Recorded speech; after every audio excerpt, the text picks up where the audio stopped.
Hello everyone and welcome to this tutorial on Amon's cloak and a few other bits and pieces like the black lining, the black piping around his armor plates. So to start with, painting white on top of a black background is always tough.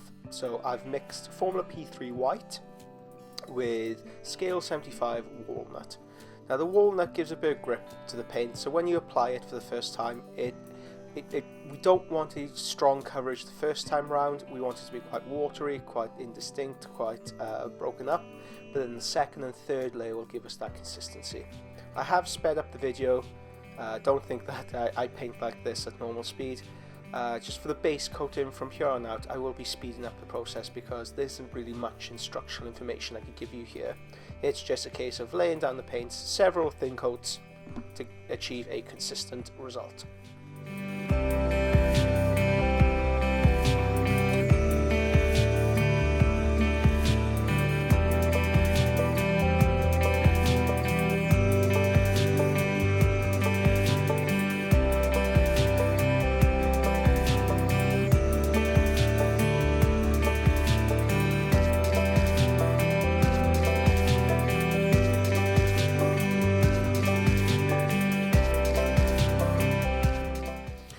Okay, so we're coming to the second coat. You can see how broken up and blotchy the original coat was. So the second coat will give a much stronger, more distinct look.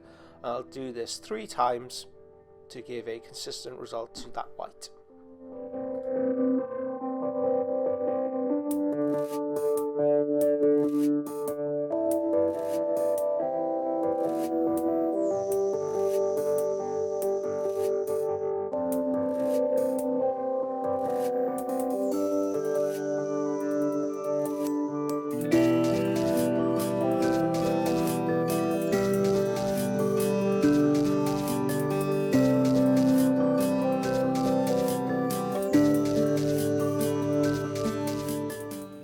Okay, let's come to the first highlight layer, where we are using Formula P3 white to just add a top coat onto all the highlighted layers. Anywhere that light would naturally pool on the miniature, that's where we're adding into the folds of the cloak.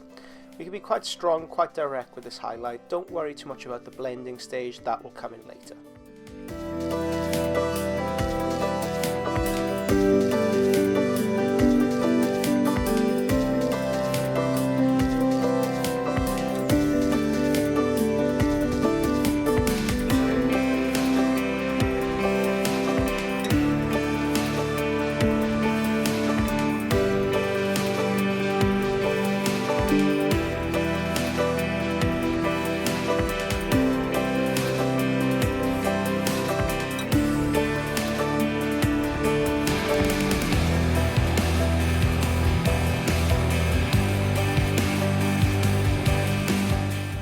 You can choose to do this white cloak layer with an airbrush, but it will involve masking off the red surrounding areas of the armour. I personally find that there's not much time difference. You don't save any more time by airbrushing the layers than you do painting them in at this stage. I personally prefer getting this more direct, cultured edge to the cloak by painting it with a brush. It's a lot more targeted, a lot more focused in the highlights, rather than being a generalized spray. So that's the reason why I chose to paint the cloak rather than airbrush it.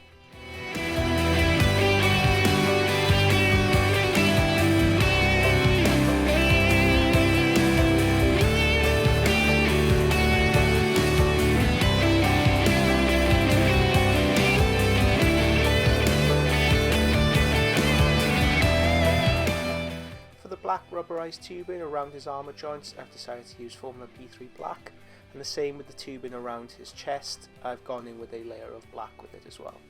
For the cloak, the secondary cloak parchment pieces flowing beside his armor, I've decided to use P3, Games Workshop Inky Darkness.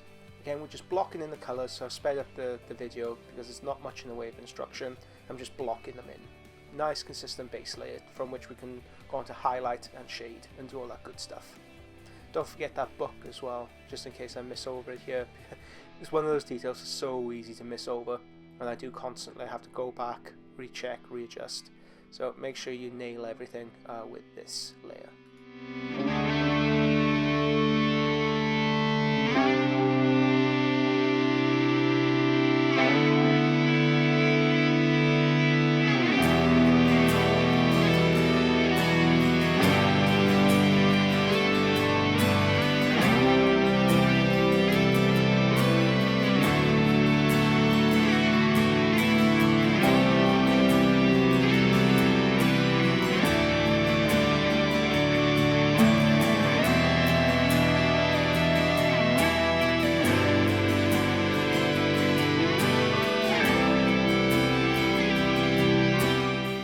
I've added a second layer of inky darkness at this stage just to give it a more consistent result, and even now you could begin the highlighting process by adding a tiny amount of white into the mixture and just develop the highlight. But for this stage, again, I'm just blocking it in to give a more consistent result.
At this point in the painting process, I've given the entire model a gloss varnish, and now I will be applying a few decals just to give the impression of some freehand design on the back of the cloak.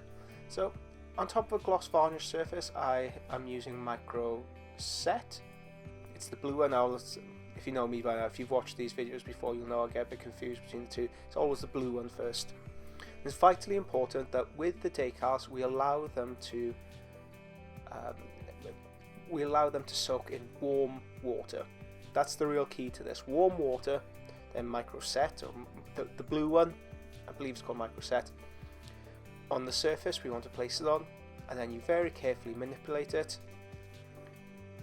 Yep, there you go, well done. Managed to get this on camera. You just very carefully manipulate it into place. Then with a brush we're just padding it down to create a perfectly sealed surface. Try and make it in line as much as possible with the flow of the cloak, and then we will be applying Micro Set afterward to melt the transfer into the surrounding surface.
it comes to applying decals and making sure they're in the right spot, I do find it more beneficial to use something with a hard edge rather than using a brush to manipulate into place.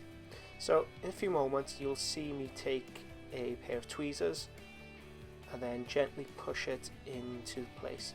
So personally I find this easier than trying to manipulate with the brush. You do run the risk when you do this of ripping the decals, so please be careful. Please put on a lot of moisture, please put on a lot of microset before starting to manipulate this, but I do find it gives me greater control over where the design finally settles.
Let's return to the Incubi Darkness portions of the cloak.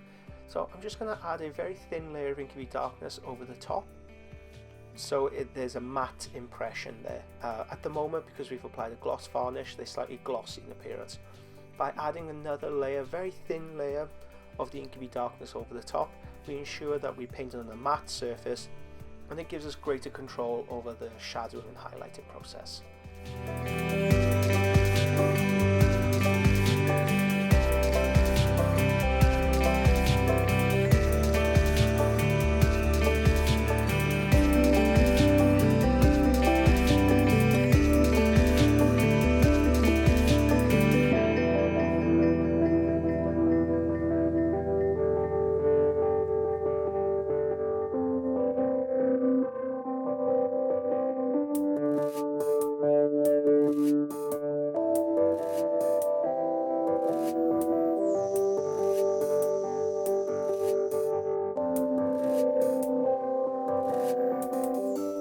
I have added Formula P3 white into the Games Workshop Incubi Darkness for our first highlight. So as you can see, I'm not that concerned with the blending process at this point. I just want to ensure that the lights and shadows have been established. You can see how I use the thickness of the brush to sweep in the blend. So this is important, not so much in the fact that we're layering the paint onto the mixture, it's how I manipulate the brush. So how I use the brush, the fat end and now the very tip, to synchronize those highlights, to really give a pinpoint accuracy finish to those upper highlights.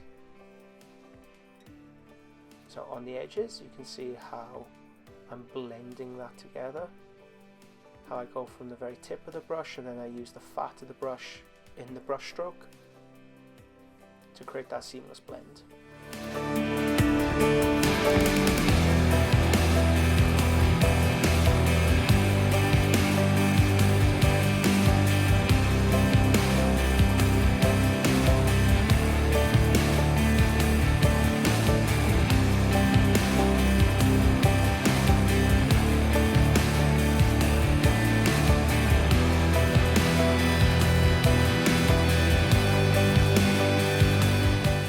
By using the very tip of the brush, I ensure that I give pinpoint accuracy to my highlight, and then if I want a further blend I can manipulate the brush down, so I'm using the more of the belly of the brush in the brush stroke.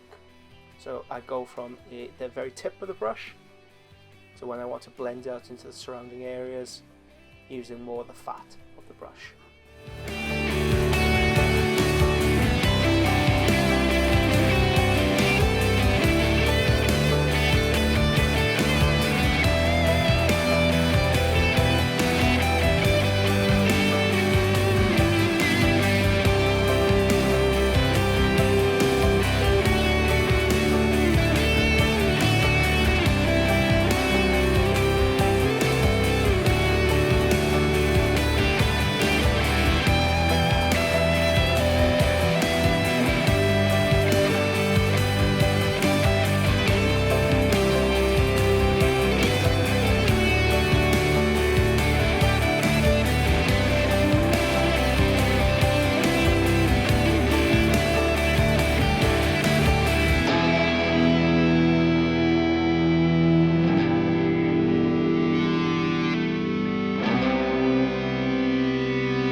Increase the amount of white in the mixture until we're almost using pure white, and dotting this into the place of the topmost highlights. See, the brush doesn't need to be the best for this. It's very obvious that this brush is coming to the end of its life, and this will be turned tip up, and then I'll use this as a base coating brush or maybe with oil paints. So what I'm doing here, I'm taking Inky Darkness, watered right the way down.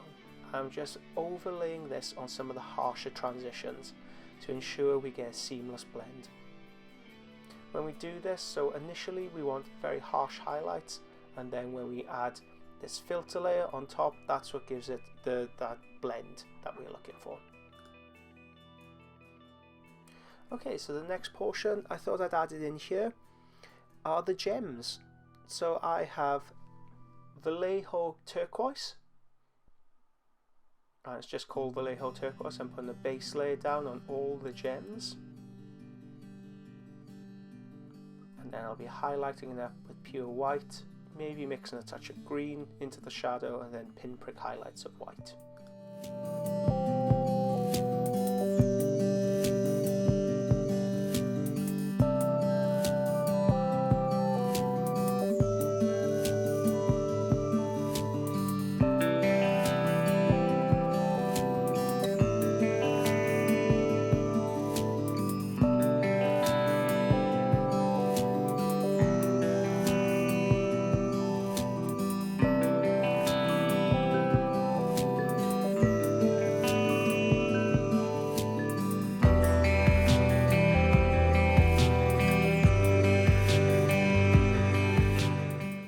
For the most part we will be base coating it, but I'd like you to pay particular attention to how I use the brush to paint on the turquoise on this orb. You can see how I'm using the brush in context with the flow of the miniature. I'm not trying to base coat it. Have a look at how I use the brush, what brush strokes I use to create a 3D effect on this miniature. So that's just the first base coat. We'll be coming back to this once the paint has dried, and then we can develop this into like a 3D surface. So the next stage here, I'm adding pure white or just onto the very edges, doing a touch of wet blending.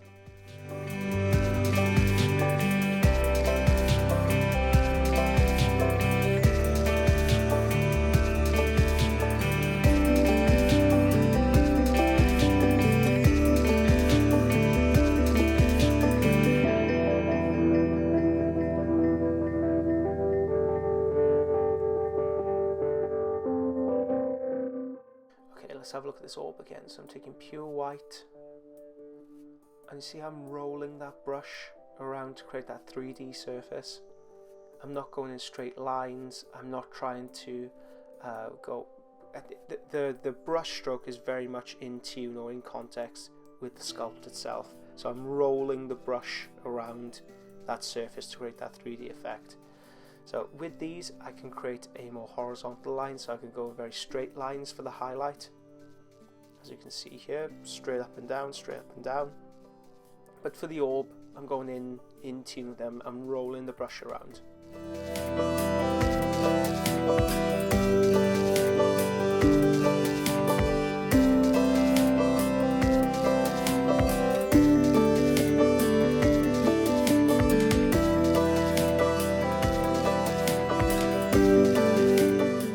Okay, pure white is then added to the very top portions of the crystal.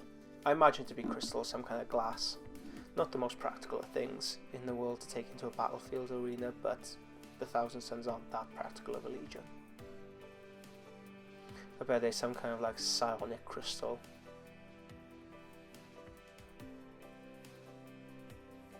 Being very careful. See those pinprick highlights? I don't need any blending at this stage. I just want to really maximize the highlight in those topmost portions, and that's what gives it the effect of crystal, that very hard-edged highlight going from pure black up to pure white.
To the orb, you can see I'm using the same brush stroke, manipulating it around.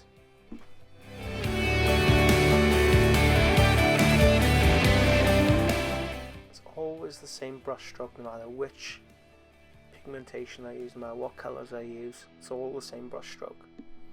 So I'm adding a touch of white to create that 3D illusion. Now I'll be increasing the amount of white into the highlighted portions. Now when it's still wet, I can manipulate the paint somewhat. So you can see here, I just want to give that bounce reflection. And if you're worried about the banner, the staff looking a little bent, there's no need to worry because we can unbend that with a hairdryer later on and it won't crack the paint. Okay, so pure white. Just creating that bounce highlight, very hard edge highlights.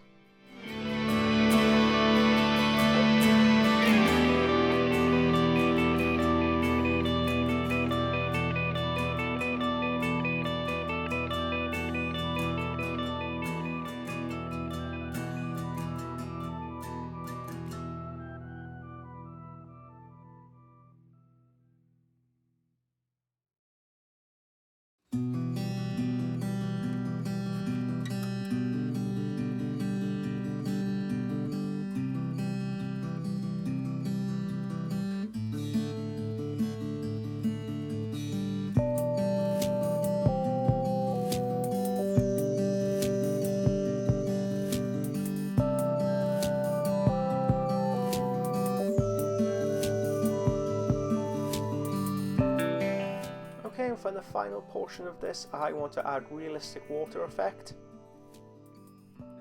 Sorry, it's just kind of shot there. There you go. Realistic water effect over the orb to give a real glass effect. And that's it for this portion of the video tutorial. Thank you again so much, guys, for joining in and being patrons. Really, without you, this just simply wouldn't be a thing. So thank you very, very much, and I'll catch you next time.